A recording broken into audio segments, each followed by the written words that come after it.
Oi, gente, boa tarde. Sou Renata Bessa. Estou aqui novamente para a gente dar continuidade à nossa aula. A gente está falando sobre desenvolvimento humano. A semana passada a gente já está com uns vídeos lá no YouTube. A gente falou sobre alguns teóricos do desenvolvimento humano, foi Piaget, Vygotsky, Vallon, né? Então hoje a gente vai falar sobre outros. Para iniciar sobre as teorias do desenvolvimento humano, a gente vai só relembrar de algumas coisas, tá? Primeiro, por que estudar o desenvolvimento humano? Né? Principalmente na área da educação, como é a nossa área, a cadeira aqui é Psicologia da Educação, a gente precisa compreender essas fases de desenvolvimento humano exatamente para que a gente possa trabalhar de modo adequado com o indivíduo, com a criança, dentro da sua faixa etária, a gente compreender o que se passa naquela faixa etária, como é que essa criança aprende, como é que ela interage, para que assim a gente possa ser mais eficaz e efetivo, inclusive no ensino. A gente viu algumas teorias, né, como eu disse, são as teorias ambientalistas, as interacionistas e as inatistas, né? As inatistas, elas vão falar sobre um desenvolvimento que já parte de um sujeito, né, que são características que nascem biológicas daquele sujeito, né, e ele vai se desenvolver. As ambientalistas, ele vai falar sobre esse desenvolvimento que se dá com o ambiente, com o social, né, com a família. E as interacionistas é desse homem que interage com o meio, onde eu modifico o meio e eu sou modificado por ele, né? E aí a gente viu que Piaget e Vygotsky, ele tem muito essa linha, eles são de uma linha interacionista, eles falam muito dessa construção com o social, com o coletivo. Mas hoje a gente vai dar continuidade aqui e a gente vai falar também de um teórico bem importante, que é o Erik Erikson, né? Ele vai postular uma teoria acerca do desenvolvimento humano. Ela compreende, ele divide em 8 estágios, porque ele vai dar do nascimento até a velhice. E é bem interessante ela, porque ele vai falar dos primeiros estágios quando a criança nasce, né, do bebê, e até os últimos estágios, que é na velhice, como a gente disse. Ele vai enfatizar também a importância da adolescência, porque nem todos os teóricos enfatizam essa fase da adolescência como uma fase vital e importante. E Erik Erikson dá essa ênfase à fase da adolescência. É uma teoria psicossocial, né? Ela reside dentro das teorias psicodinâmicas da personalidade, é dentro de um contexto da psicanálise, ela vem dessa raiz psicanalítica, né? Que é do Freud. E esses estágios eles vão se concentrar numa orientação do indivíduo consigo mesmo e com o mundo. São incorporados aspectos de ordem social dentro das teorias do Erik Erikson e sexual também, né, do desenvolvimento, onde a pessoa ela vai conseguir gerir os seus conflitos pessoais e interpessoais. O núcleo de cada fase, ele vai dentro dessa teoria, cada fase dessas 8 fases vai ter uma crise básica, que vai estar dentro do núcleo daquela fase, e ele vai existir naquele momento específico, naquela idade, naquela faixa etária, dentro daquela vai ter aquela crise, né, que são 2 polos, que ele geralmente traz como 2 polos, e aí, quando há a conclusão dessa fase, quando há uma resolução de modo eficiente e eficaz dessa fase, esse sujeito, essa pessoa, ela vai desenvolver para uma próxima fase, onde vai haver já uma outra crise. É como se eu precisasse passar por cada crise na fase de desenvolvimento para que eu tivesse habilidade e condições de estar numa próxima, num desenvolvimento mais elevado, né? A formação para ele, da identidade, ele vai se iniciar nos primeiros 4 estágios, né? Desde a infância até o 4º estágio. Que aí vai finalizar nessa da adolescência. Por isso que eu disse que Erik Erikson enfatiza tanto a adolescência, né? E ele tinha uma perspectiva da sua teoria de desenvolvimento, aspectos de cunho biológico, individual e social. A primeira fase que ele vai falar é a confiança versus desconfiança. Sempre vai estar 2 polos, é uma crise que vai vivenciar. Vai ter mais ou menos 1 ano de idade, do nascimento a 1 ano de idade. Essa fase, a criança, ela é dependente de outras pessoas que cuidam dela. Quando ela nasce, ela é um serzinho dependente dos seus cuidadores, de quem está ali. Ela vai requerer todo o cuidado e atenção que ela precisa, como a alimentação, higiene, enfim, toda a sua vida vai estar na dependência de alguém. Para ele, é necessário que exista uma estimulação né, dessa criança, para que ela vá perceber o mundo em movimento ao seu redor. A criança ela precisa ser estimulada, seja na hora da amamentação, no toque da criança, no olhar. Então essa criança ela vai precisar dessa estimulação dos seus cuidadores. O amadurecimento vai ocorrer de uma forma equilibrada se a criança sentir que tem segurança, afeto e adquirindo confiança nas pessoas que estão ao seu redor, no seu mundo. Ou seja, mesmo esse ciclo pequeno, para o Erik Erikson vai dizer que a criança ela vai amadurecer quando ela adquire essa confiança de modo, através do afeto da família, através do cuidado, essa criança vai se desenvolver. A segunda fase, autonomia versus vergonha e dúvida. Ele vai, lembrando que ele vai dizer que até a quarta fase, né, é a construção da personalidade, como se considerasse as fases mais importantes, né, a construção da personalidade do ser humano.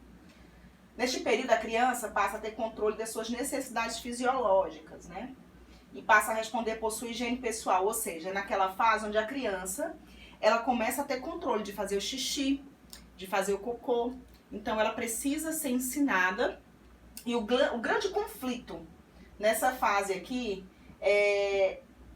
ela precisar ganhar autonomia, confiança e liberdade, né, para estar fazendo sozinha as suas necessidades fisiológicas, seu xixi e seu cocô.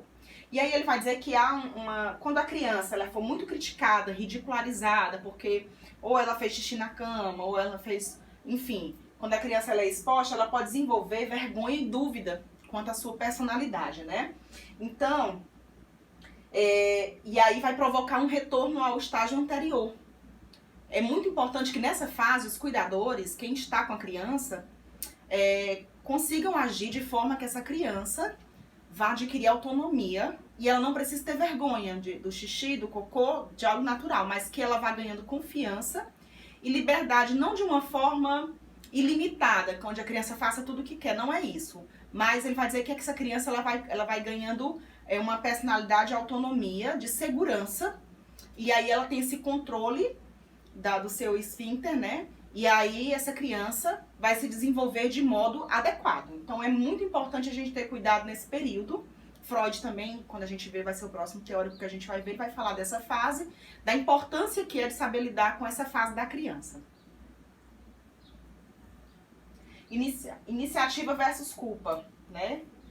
É do 4º ao 5º ano, é a terceira fase. Durante esse período, a criança passa a perceber as diferenças sexuais, né? Quando aquela fase da curiosidade, que a criança começa a perceber o menino, que ele tem um pênis, e aí ele começa a olhar, às vezes a gente vê a criança olhando, né? Pra ver, porque há uma curiosidade de saber a diferença, né? Ele vai perceber, às vezes o menino vai tomar um banho com a mãe, percebe no corpo da mãe que é diferente do dele, o que são meninos, o que são meninas. Então, ele vai percebendo esses papéis que são desempenhados por homens e mulheres dentro da nossa cultura.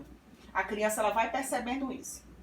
Ele vai entendendo o mundo de forma diferente que o cerca, né? Agora começa a existir essa diferença que antes ele não percebia, não era perceptível. Se a curiosidade sexual for reprimida, né? Ela for castigada, e aí, o que Erik Erikson vai dizer? Que vai haver o desenvolvimento de um sentimento de culpa e vai diminuir a iniciativa dessa criança de explorar novas situações ou de buscar novos conhecimentos, né? Então, é muito importante a gente saber lidar nesse período, nessa fase, para que a criança ela também não venha sentir culpa, porque há modificações no corpo dela, ela vai estar percebendo essas modificações que são naturais, e aí, se essa criança vai sentir culpa, se ela é recriminada, ela pode achar que aquilo que ela tem é diferente, que é errado, e na verdade não é, faz parte do desenvolvimento dela, faz parte do seu biológico dela. Então isso precisa ser tratado com muito cuidado pelos cuidadores, pelos professores, para aqueles que orientam essa criança, para que não venha desenvolver um sentimento de culpa, e aí essa criança possa se sentir inibida ou recriminada, e aí ela não vai procurar novos conhecimentos, né? E aí a gente precisa ter esse cuidado. Construtividade versus inferioridade. Aí já vai dos 6 aos 11 anos, né? Essa quarta fase, que ele vai dizer que essas são as fases mais importantes na construção. A criança está sendo alfabetizada, ela vai frequentar a escola, ela é um convívio muito maior com pessoas de fora do seu ciclo social, ela já começa a interagir muito mais socialmente com aqueles que estão ao redor dela. Vai exigir dessa criança uma maior sociabilização, e aí a gente vai entender que os períodos anteriores eles são muito importantes para dar uma base nisso, porque essa criança que anteriormente passou pelas outras fases de forma satisfatória, essa criança ela não vai sentir culpa, ela não vai se sentir tão inibida, ela vai conseguir interagir melhor socialmente, ela vai sentir que tem autonomia, que tem confiança, e aí nessa fase ela consegue desenvolver melhor e desempenhar muito melhor seu papel do que uma criança que às vezes é muito se sente culpada, inibida, retraída, ela vai sentir uma dificuldade maior de interagir nesse período. Vai ser um convívio maior, né, através de um trabalho de conjunto de competitividade. Essa criança ela começa a desenvolver outros papéis, né, com os coleguinhas no colégio, a competir, também. E caso ela vai ter dificuldade, né, nessa fase, onde o próprio grupo que ela está inserida possa criticá-la de alguma forma, e aí ela pode conviver com a inferioridade, né? Em vez da construtividade. É muito importante, aí a gente entra tanto como cuidador, como educador, a gente ter cuidado com isso, para que essa criança, durante esse período, através das críticas mesmo, porque a criança ela começa a perceber o outro diferente, e ela às vezes não tem muito uma noção social do que possa dizer ou não possa dizer. A gente precisa estar intermediando essas questões, porque senão essa criança pode se sentir inferiorizada e aí ela não vai passar nessa fase de modo produtivo, de modo eficiente para uma próxima fase. Identidade versus confusão de papéis. E aqui é uma fase muito importante, que é a fase da adolescência, que vai dos 12 aos 18 anos, né? Entendendo que essas 4 primeiras fases são primordiais para que essa criança consiga chegar aqui e desempenhar bem esse papel, né? O quinto estágio ele vai ganhar contornos diferentes devido à crise psicossocial que acontece, essa identidade versus confusão de papéis. Nesse contexto, o termo crise, ele não possui uma concepção dramática, que ele vai dizer, Erik Erikson, né? Trata-se de algo pontual e localizado nos polos, né? Positivo e negativo. São sempre 2 polos essa crise. O adolescente ele vai adquirir uma identidade psicossocial. Isso é, ele compreende a singularidade e o seu papel no mundo. E aí é muito importante, porque quando esse indivíduo ele conseguiu de forma efetiva, eficiente, passar pelas outras fases, ele foi auxiliado, ajudado, né? E ele conseguiu vivenciar as outras crises. E ele saiu com autonomia, se sentindo um sujeito produtivo, que busca conhecer o mundo, que busca construir. Então, nessa fase, ele consegue vivenciar melhor do que quando uma criança ou o indivíduo ele vai sofrer rejeição, sentimento de inferioridade, de culpa, tudo isso nas fases anteriores. Isso aqui a gente tem que entender que uma fase ela vai estar ligada à outra. Ela nunca é independente. Eu vou viver essa fase aqui, então o que eu vivi antes não vai afetar. Pelo contrário, tudo que eu vivi antes vai estar me afetando nessa próxima fase e vai me auxiliar ou não no processo de tentar vivenciar essa crise.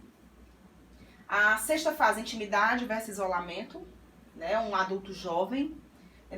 É um momento que, além de profissional, gravita em torno de construção de relações profundas e duradouras, né? Ou seja, esse indivíduo agora, esse adulto jovem, ele começa agora a construir uma carreira, buscar uma identidade profissional. E também é nesse momento que às vezes começam a se aprofundar muito mais as relações, né? São relações, às vezes, até relações amorosas, são mais profundas desse indivíduo. Caso ocorra a decepção ou tendência ao isolamento nessa fase, né? É muito importante, porque isso precisa ser temporário, né? Esse isolamento, porque senão se torna muito profundo, muito arraigado, isso pode complicar e esse adulto jovem vai viver num modo mais de isolamento social, e isso muitas vezes não é algo muito saudável, né? Produtividade versus estagnação, já é uma crise mais de meia idade. E aí vai dizer que pode aparecer uma dedicação à sociedade à sua volta, a realização de valiosas contribuições ou uma grande preocupação com o conforto físico e material.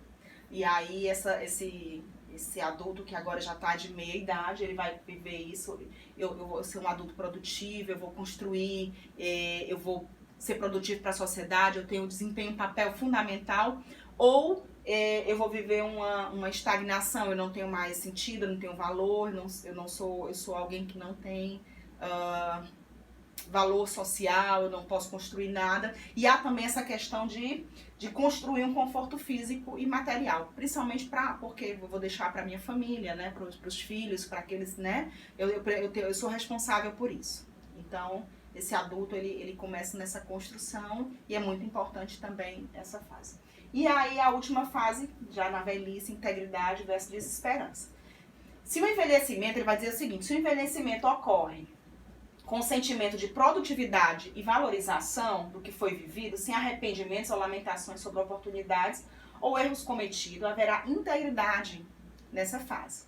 Caso contrário, há um sentimento do que foi perdido. É por isso que eu digo, é muito importante a gente sempre perceber a fase anterior e essa vivência dessa crise, porque se eu vivi uma vida de forma com autonomia, com produtividade, com os relacionamentos bem-sucedidos, né, conseguindo me adaptar, conseguindo construir, vivenciar essas crises de forma saudável, né, aí eu vou conseguir na velhice ter um sentimento de dever cumprido, né? Eu vivenciei bem a vida, eu construí, eu vou viver essa velhice de uma forma muito mais saudável do que aquele sujeito que no decorrer da vida ele não conseguiu lidar com essas crises, ou ele não produziu, enfim, ele tem esse sentimento de não produtividade, de desesperança, de sentimento de inferioridade. Então, há às vezes uma tendência de que a vida passou e eu não vivi, eu não construí nada, e há um perigo muito grande de se vivenciar essa fase da velhice